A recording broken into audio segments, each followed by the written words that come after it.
Hello everybody, welcome to my channel best knowledge. Today is my topic this cell. तो आज हम करने वाले हैं दिस सेल। ये हमारा थर्ड पार्ट रहेगा एनाटॉमी एंड फिजियोलॉजी में। अगर आप मेरे चैनल पर न्यू हैं, अगर आपने प्रीवियस वीडियो नहीं देखी सेल की, तो एक बार आप उसे जरूर देखिए, तभी आपको थर्ड पार्ट समझ में आएगा। तो let's start. This cell is the basic unit of the body. It is the functional part when cell present a group. They form the tissues, blood, muscles and bone. Different tissue are together to form organs. Heart, stomach and liver organ are group together to form system, digestive system. यानी कि इसमें कहा गया है कि जो cell है, cell body की क्या है, बेसिक यूनिट्स होती है। ये फंक्शनल पार्ट होता है और एक ग्रुप में टिश्यू मौजूद होती है और वो tissue blood, muscle and bone का क्या करता है, निर्माण करती है।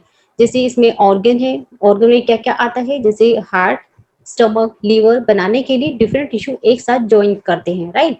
सिस्टम, डाइजेस्टिव सिस्टम बनाने के लिए ऑर्गनों को एक साथ समूहीकृत किया जाता है। नेक्स्ट इसके बाद आता है the cell structure and functions. Fluid cell is a minute jelly like mass of protoplasm. It contains the organelles covered with the membrane called plasma membrane. The human body is performed by the single cell called zygote, which result from the fusion of ovum with sperm. Growth occur as a result of the cell division. Cytoplasm is the fluid present inside the cell.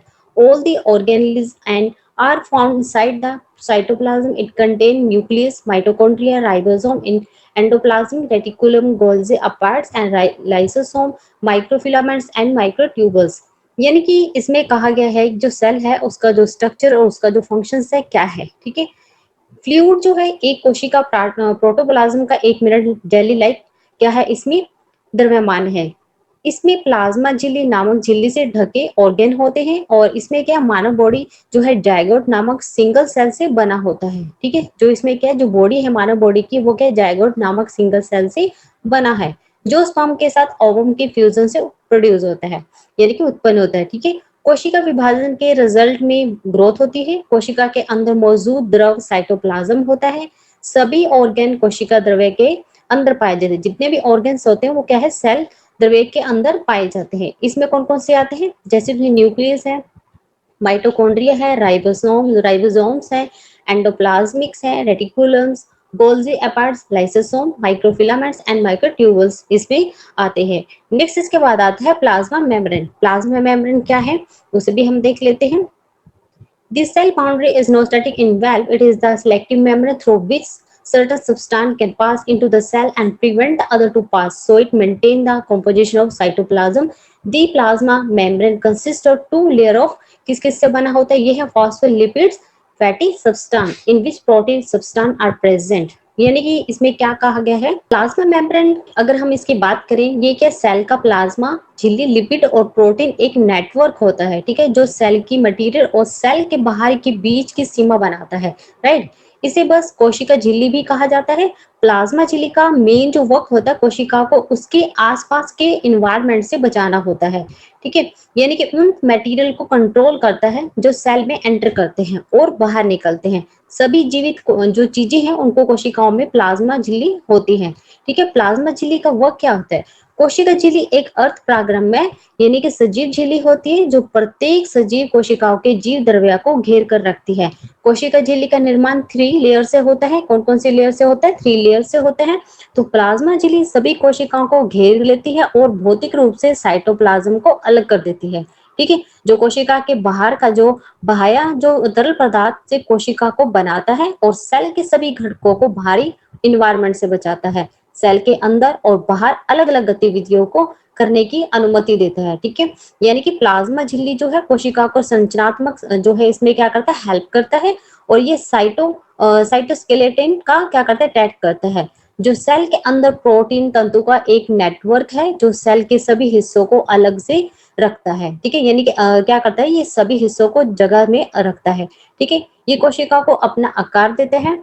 जैसे इसमें plant कवक होते हैं, जैसे कुछ चीजें जीवों में झिल्ली के अतिरिक्त एक कोशिका में भीति होती है। जो कोशिका भीति में सेलुलोज जैसे मॉलिक्यूल से बनी होती है, ठीक है। ये कोशिकाओं का अतिरिक्त क्या करता है, हेल्प करता है। और यही कारण है कि जो प्लांट है उसकी जो कोशिकाएं वो फटती नहीं होती।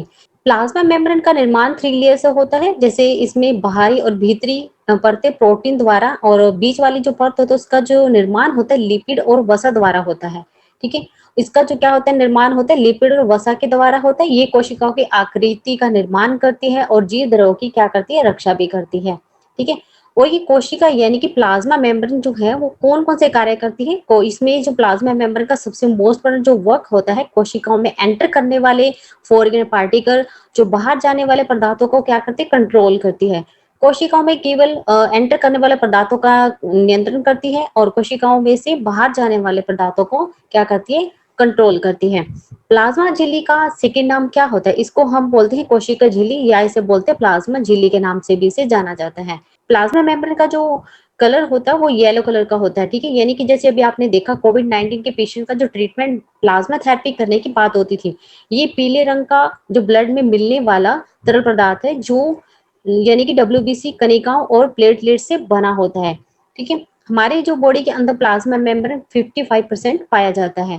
राइट। नेक्स्ट इसके बाद आता है the head of the phospholipids molecules is electrically charge and it is hydrophilic means water loving. The tail has no charge, so it is water repelling and water hydrophobic, and the phospholipids layer is arranged like a sandwich with the hydrophilic head on the outer side and hydrophobic tell inside. Means इसमें क्या कहा गया है phospholipid molecules का and head is electrically charge होता है और ये हाइड्रोफिलिक होता है जिसका मीन्स होता है वाटर एंड लविंग। तेल में कोई भी चार्ज नहीं होता है इससे यह वाटर रिपलिंग है जिसे हाइड्रोफोबिक कहा जाता है। ठीक है। फॉस्फोलिपिड बाइलेयर को सैंडविच की तरह अरेंज किया जाता है जिसमें बाहरी तरफ से हाइड्रोफिलिक और एंड और अंदर के क्या होता है हाइड्रोफोबिक टेल होती है। राइट। नेक्स्ट इसके बाद आता है ऑर्गेनेलिज न्यूक्लियस। इसमें क्या कहा गया वो भी हम देख लेते हैं। Nucleus is an organelle found in eukaryotic cell. Inside its fully enclosed nuclear membrane it contains the majority of the cell genetic material. This material is organized as DNA molecules along with the variety of protein to form chromosomes. Means इसमें कहा गया है जो nucleus है। ठीक है।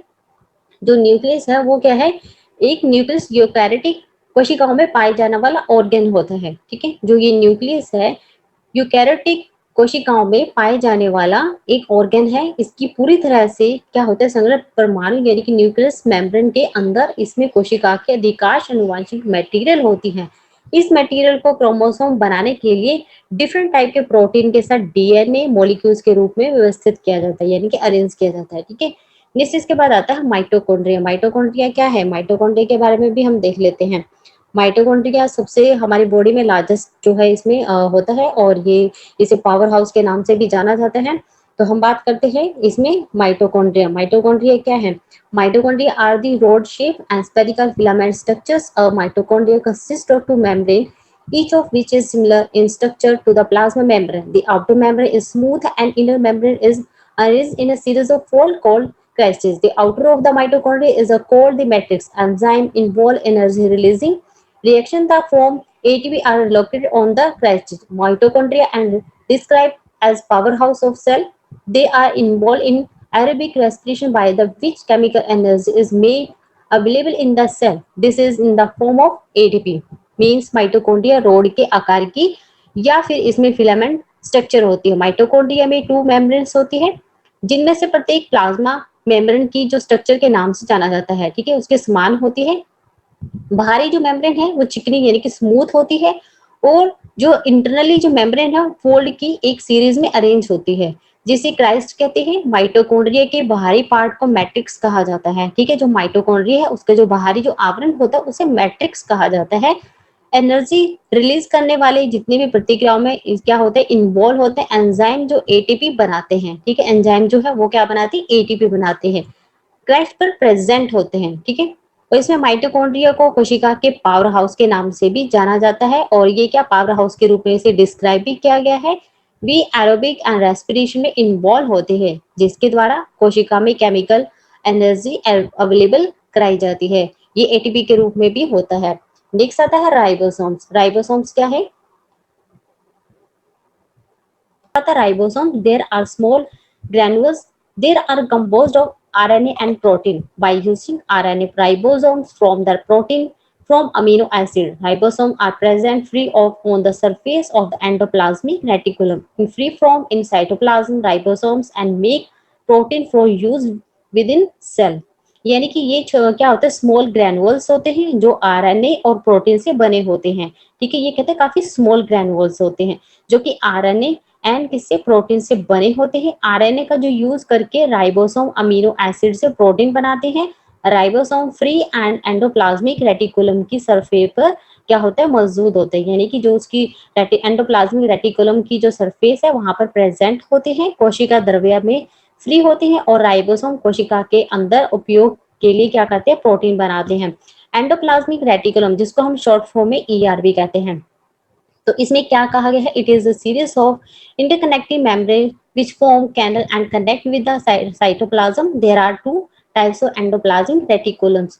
यानी कि इसमें कहा है यही क्या है, इंटरकनेक्टिंग मेम्ब्रेन को एक सीरीज में होता है जो कैनाल का निर्माण करता है और साइटोप्लाज्म से कनेक्ट होती है। एंडोप्लाज्मिक रेटिकुलम टू टाइप के होते हैं, कौन कौन से होते हैं इसमें, स्मूथ ईआर और rough ER. Its surface is smooth, ये क्या होता है, इसकी जो सरफेस होती है वो क्या होती है, काफी स्मूथ होती है। It synthesis lipid and steroid hormones, it also detoxified the drugs. ये लिपिड और स्टेरॉइड हॉर्मोन्स का क्या करता है, सिंथेसाइज करता है, और ये ड्रग्स को डिऑक्सीफाइड भी करता है। इसके बाद नेक्स्ट आता है rough ER. Its surface is rough due to the presence of ribosome on its surface. It is the site of photosynthesis of protein. इसकी जो सरफेस है वहां पर राइबोसोम की उपस्थिति के कारण इसकी जो सरफेस है वो क्या होती है, खुरदरी होती है, यानी कि रफ होती है। ये प्रोटीन के सिंथेसिस का स्थान होता है। नेक्स्ट इसके बाद आता है Golgi एपर्स। This consists of 4 to 8 planted bag-like structures stacked upon each other with expanded area at their ends. The expanded terminal area as vesicle. The Golgi complex is located near the nucleus. The Golgi apart pack the secreted proteins. The protein produced by ribosome are then accumulated in the segment of the Golgi apart. The protein and its associated vesicle is referred to as a secreted granules. यानी कि इसमें channel की तरह 4 से 8 क्या होते हैं, चपटे बैग होते हैं जो एक दूसरे पर फैले होते हैं, और इनके एंड पर एक्सपेंडेड एरिया होते हैं जो bride and terminal area vesicle होते हैं। ठीक है, गोल्जी कॉम्प्लेक्स नाभिक के पास प्रेजेंट होते हैं। गोल्जी जो है इसमें रेस्पिरेटरी प्रोटीन को पैक करता है और राइबोसोम द्वारा उत्पादित प्रोटीन और गोल्जी तंत्र के कुंड में जमा हो जाते हैं। प्रोटीन और उससे जुड़ी कोटिका को क्या है, सिक्रेटेड ग्रैनुल्स कहा जाता है। नेक्स्ट इसके बाद आता है लाइजोसोम्स। लाइजोसोम्स में क्या कहा गया है, lysosome are one types of secretory vesicles. The membrane enclosed space and formed by the Golgi apart. They contain the enzyme which help in the breakdown of large molecules and the granules and RNA, DNA, carbohydrate, proteins, lysosome in WBC contain enzyme that digest foreign material such as microbes, lysosomes and also help in removal for waste material from cells। यानी कि इसने कहा है कि lysosome एक type का क्या होते हैं, सिक्रेटरी वेसिकल्स होता है जो कि गोल्जी एपर्ट्स, ठीक है, गोल्जी एपर्ट्स द्वारा निर्मित मेम्ब्रेन से घिरे जो गोले होते हैं उस टाइप से होते हैं। ठीक है, इसमें एंजाइम होते हैं जो बड़े मोलिक्यूल्स और ऑर्गेनल के टूटने में हेल्प करते हैं।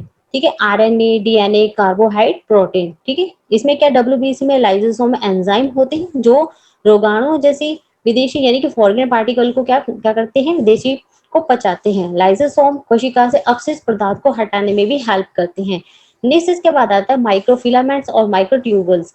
इसमें क्या कहा गया है, माइक्रोफिलामेंट्स में क्या बोला गया है, माइक्रोफिलामेंट्स क्या होता है, प्रोटीन के स्मॉल तंतु होते हैं। माइक्रोफिलामेंट्स रोड जैसी इसमें स्ट्रक्चर्स होती है, इसकी जो लेंथ होती है वो डिफरेंट होती है, वे प्रोटीन से बनते हैं और ये कोशिका को आकार और क्या करते हैं, उसको सपोर्ट करता है। ठीक है, और माइक्रोट्यूबल्स का क्या होता है, इसमें आता है माइक्रोट्यूबल्स, ये लास्ट है। इसमें है सूक्ष्म नलिकाएं और कोशिका द्रव्य में सिकुड़ी हुई प्रोटीन संरचनाएं होती हैं। ठीक है, सूक्ष्म नलिकाएं माइक्रोफिलामेंट से बड़ी होती हैं, ये सीधे बेलनाकार यानी कि स्ट्रक्चर होता है। ये कोशिकाओं को भी हेल्प करता है यानी कि सपोर्ट करता है और चलने में भी क्या करता है, हेल्प करता है। ये कोशिका को आकार भी देता है, यानी उसे क्या करता है, ये शेप भी देता है। ठीक है, तो आज के लिए सिर्फ इतना ही। आई होप मेरी वीडियो आपको पसंद आए and thank you for watching my video.